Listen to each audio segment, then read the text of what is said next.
আছে তো এই দুনিয়ায় তোদের পরিচয় আছে।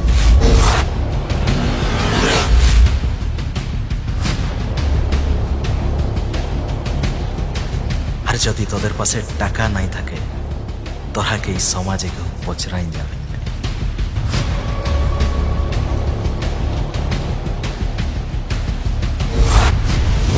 এথা টাকা লাগি কেউ ইজ্জত বিকে তো কেউ ওই টাকা দিন ইজ্জত কিনে।